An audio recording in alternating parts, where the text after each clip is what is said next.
I'm all dressed up with nowhere to go. Dr. Junk. We figured it was appropriate to play Dead Man's Party. Because it's a party, and I'm a dead man.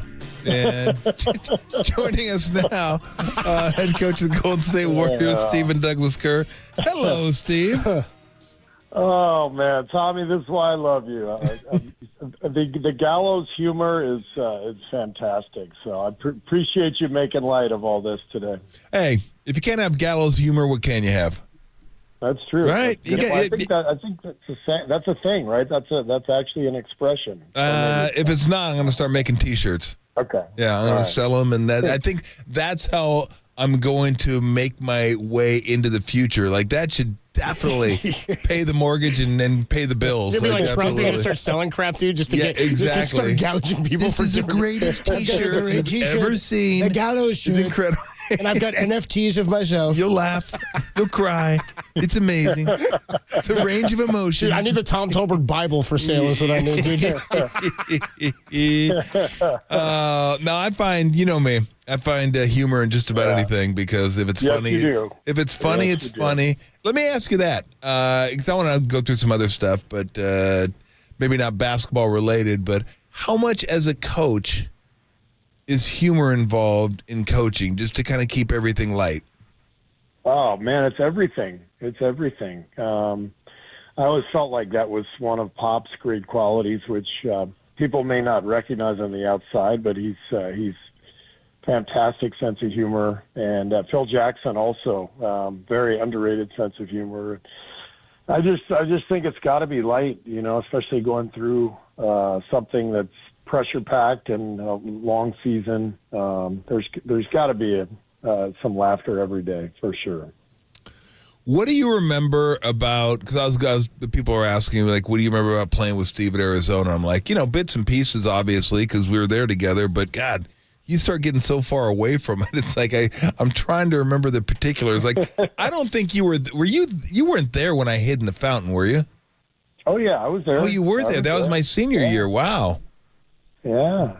No. I think that was your junior year when I was injured, but I was there. I mean, I knew it happened. Yeah. No, that was my as I like to call it, my coup de Gracie at Arizona.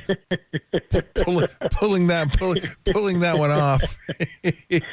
That was one of my favorites. Yeah, hiding in the fountain, and then the genius of it was that it looked like you were sweating when you bypassed the first mile, and then you joined back in with a wet shirt, and then the coaches are like, "Hey, great job, way to work, Tom. Really sweating, really putting in the work." Good thing they didn't look at my shoes.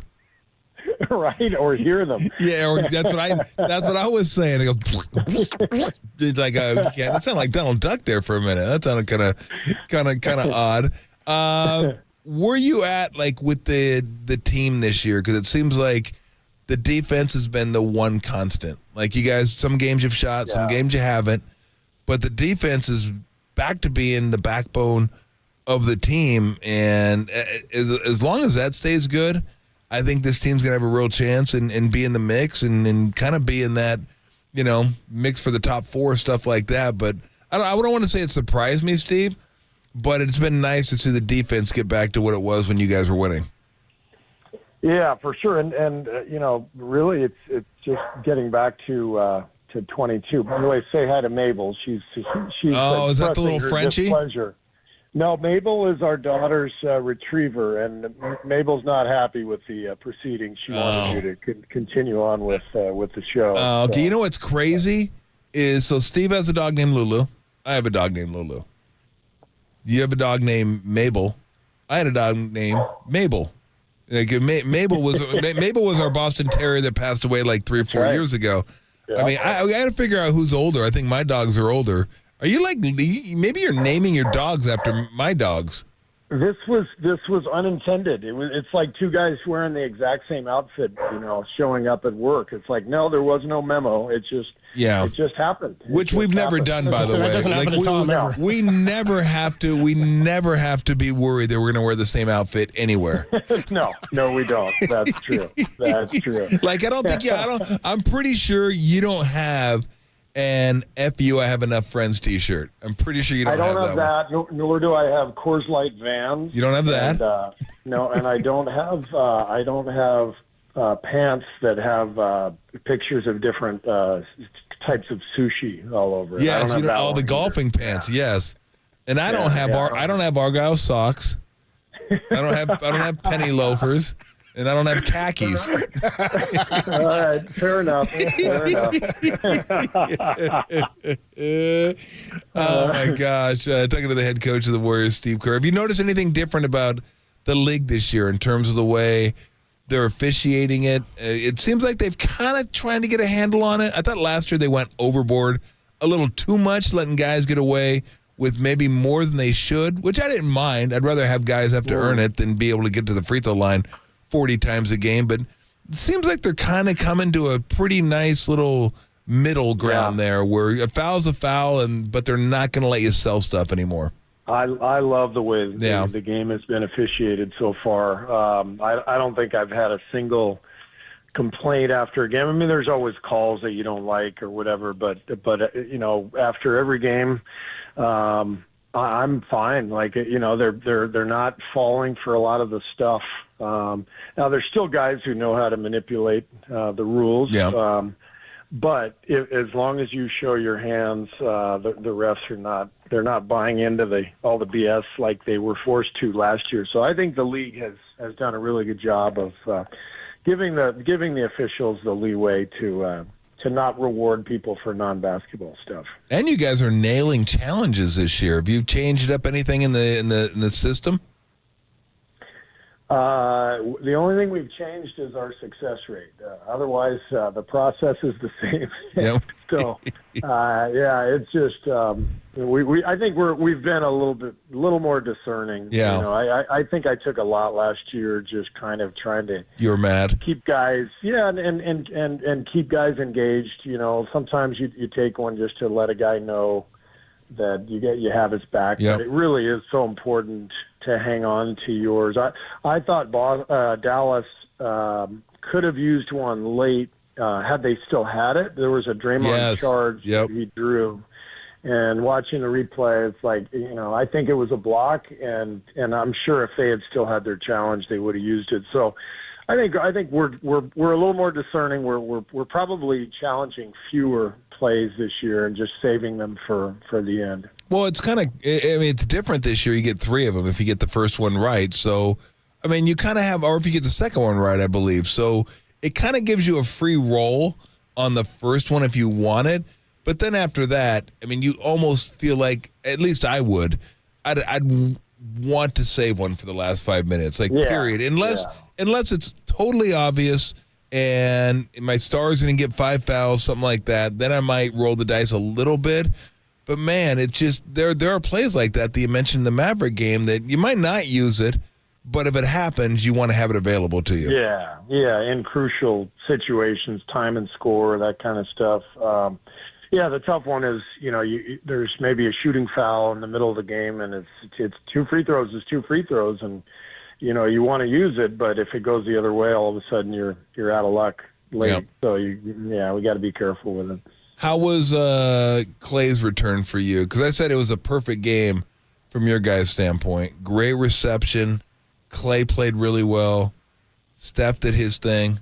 And you guys won a really entertaining basketball game. It's like from the Warriors' perspective, and from my perspective too, it was just like it was perfect. Everything you would hope would happen in that game did. How'd you feel about it? Yeah, exactly that. I didn't want Klay to come in and have a bad game and not make shots. Yeah. But obviously winning was the main thing, and we were able to do that on a night where Klay played well, hit some big shots. I was really proud of our organization for the reception that our employees gave Klay. When he got off the bus, I was proud of our fans, the way they cheered for him. I thought the captain's hats were a great touch. And I just thought overall it was a really good night for our organization. It showed how classy our group is and how much we care about our players and how great our fans are. Just a great night all around. Yeah, although I thought it was a little overshadowed by it being the first night of the NBA Cup. Yeah. I sense a touch of sarcasm in your voice. No. I'm a big Really? fan. I'm a big fan. Big fan, Steve. Big Cup fan? Big cup. Fan? Big cup. Yeah. Big cup fan. I got a T-shirt. The cup. Did you get one? No. Stop. Of course I didn't. So you wouldn't wear that. It's funny because that just felt like a regular game, like a real fun regular game, and maybe it doesn't start feeling like a NBA Cup game until you start to get to the point where it's elimination stuff like that. But I'll tell you what, I watched the whole game. I wouldn't have known if it wasn't for the ghastly court. That's the only way I knew.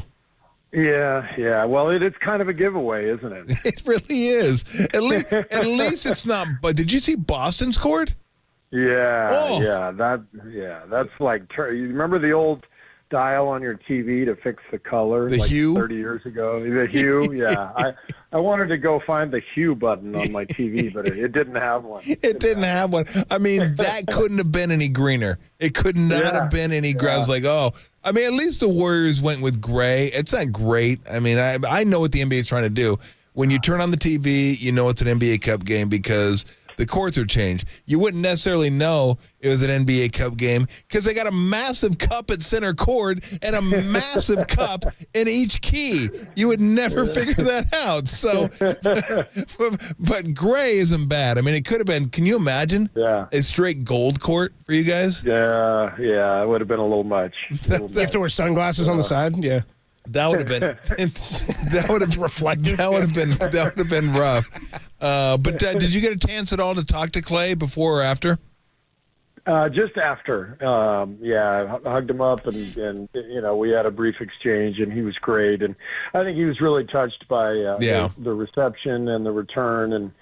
And I said it at the media session that night. I think it was the right decision for Klay. He needed a fresh start. He needed some new surroundings, and I'm happy for him. He's in a great spot. They have a hell of a team, and he's going to do well. And I think it was the right move. Fresh start, new surroundings. Interesting. I don't know why that, have you thought about that at all? Yeah. You know what? I didn't, but it just kind of hit home when you said it. I go, hey, all right. Wait a minute. He could be talking about me. Well, what's the harder goodbye, Steve? Is it Klay or is it Tom? Klay for sure. Yeah. Tom. My advice to Tom is easy. Just go have a beer and turn on a game, and nothing's changed. Pretty much. Yeah, nothing's. And you're not getting rid of me anyway, so. Yeah. That's right. We're going to still have these weekly conversations. They're just going to be us. It's not going to be on the air. It'll be elsewhere is where they happen. Yeah. Exactly. Might be a few expletives mixed in there as well. Just since we won't have. Oh, there definitely will be. Definitely will be. So I got to ask you this because it's something. I mean, I could ask you off the air, but I'm curious about it. And I was talking to Tim Roy about it last game. Is that you look at the injured players in the league now. I mean, from John Morant to Kawhi Leonard to Zion Williams, and Embiid was out for. I mean, there's just so many of them. But we have at this point in the NBA timeline of its history, the most trainers, the most sleep experts, the most dietitians. How is it, unless maybe I'm forgetting, Steve, like when we were growing up, I just remember when I turned on a game, the guys that I thought were going to play were going to play. They just played. It just, you never even thought about them not playing. And I'm not talking about even load management. I'm just talking about guys getting hurt. Is there something like to that? Like, what's happening here? Are they not building up enough calluses to be able to make it through some of these soft muscle injuries, or what's the deal? Because I don't really know. I can't figure it out. It just seems odd to me. When at this time, 2024 in NBA history, we're starting to get more injuries and less. It just doesn't make any sense to me. I think guys are playing faster and harder than ever before. If you think about it, if you turn on a game from the 80s, turn on a Lakers-Celtics finals game. First of all, you pick up the guy at the top of the key. You don't pick him up at half court. Yeah. You rarely ever have to run beyond the three-point line to challenge a shot. We're playing faster these days. The pace is up. I think guys are having to cover so much ground defensively, and we're asking them to play harder and harder night after night. And I know a lot of the old guys just don't really buy that. But the old days, the game was inside out. It was dump it into the post. There was no verticality. Remember, like in the old days, you just took a charge. There was no charge circle. So you just, if somebody was running in there, you just took a charge. Now, because of the charge circle, you have the Chet Holmgren play where you have to jump up. So the game is played more in the air defensively, and there's more likelihood that somebody comes down on an ankle or a hip like Chet did. I'm waiting for a definitive study on this to see. Like I just think guys cover way more mileage these days than they did back then. The game is played in a much bigger circumference, and then it's being played faster.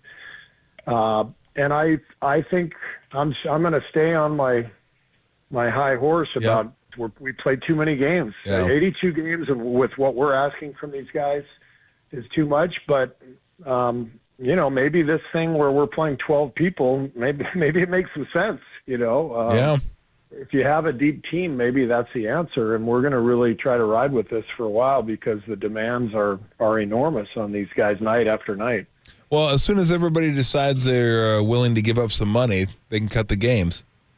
Yeah. When's that going to happen? Never. Well, probably not. Now, my thought is the cap's going way up in a year or so when the new TV deal kicks in, and if we could just fool everybody, they're not going to know they're taking a pay cut because they're actually going to make they would actually make the same money. It's just the bean counters are going to go, but they would make more. Yeah, exactly right.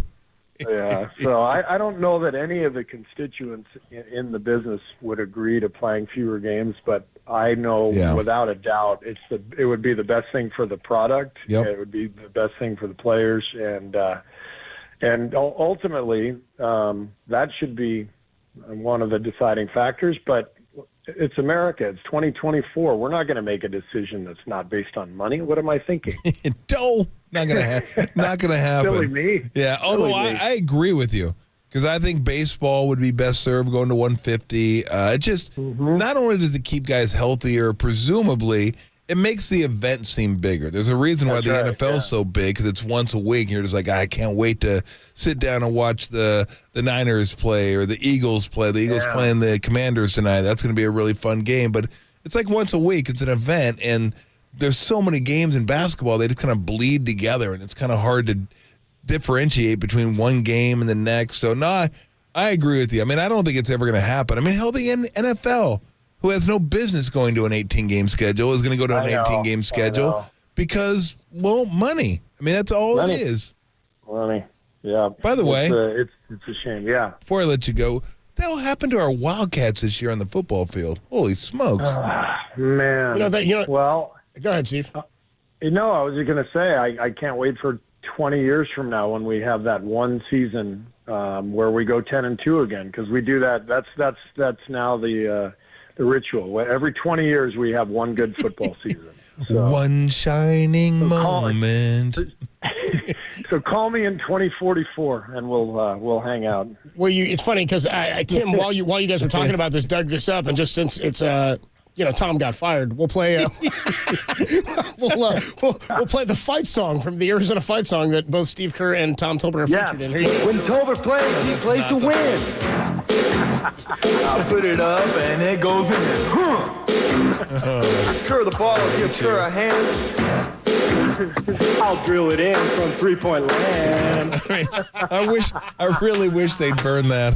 I don't ever want to hear that again. Tom, we were young. We needed the money. No. You know, you make decisions that you have to make, and you don't look back. Oh man, I did. Hey, I don't want to get sentimental. Yeah, here, please but don't. I do want to say something here. Yes. I mean, 28 years, right? Yep. You've been on the air. And I've got a lot of friends in the Bay Area long before I moved here 10 years ago. And your voice here, your show has been iconic. I can't tell you how many times over the years my friends who lived up here called me up and said, "Oh my God, you should have heard what Tolbert said today." And they'd tell me the story. And I just think about all the times I'd come in here as a player, you know, after you retired, you started doing your show, and we'd go out for beers, and we'd walk around. The fans would be going, "Tommy," I mean, you've just been such an incredible figure here and presence in the Bay Area sports world. And I'm just crushed. I'm really bummed. I know we're laughing and joking around, but I'm just, these last 10 years, especially just having the show and talking with you every week, it's been so much fun. And man, what a run. And I'm so sorry that this has happened, but what a thrill it's been just listening to you and hanging out with you. You're the best, Tommy. I appreciate you. Stephen Douglas, I appreciate it. I've always enjoyed the conversations. That's one of the best parts about the show is the guests. We're having you on, then Steve Young on, Dave Fleming's come on. I mean, just the people that I've got a chance to meet, and obviously I've known you for damn near 40 years, which is, I mean, just absolutely amazing. But getting to talk basketball with you, and the fact that I'd been here, and then you decided to take the job here was amazing that we were going to be in the same city together. Crazy. Yeah, same city together. I mean, just think if you would have taken the Knicks job, I'd have been like, what the hell's he doing? Are you going to the Knicks? Disaster. It would have only lasted about 2 years. In fact, I might have been your co-host. Your co-host at this point. You might have been the co-host, but look, I appreciate the kind words. We've been friends for a long, long time. We're going to be friends for a long, long time after this. Of course, until one of us dies, then it'd be impossible to be friends. But you know, don't be sad about this. I'm feeling really good. I'm feeling positive, and we'll move on and see what's next for me. But I do appreciate that, and I will. I'll talk to you on Friday. Of course. All right. Well, thanks, guys. Thanks, Appreciate Stevie. you both. And, it's been a lot of fun. Appreciate it, Stevie. Thanks, man.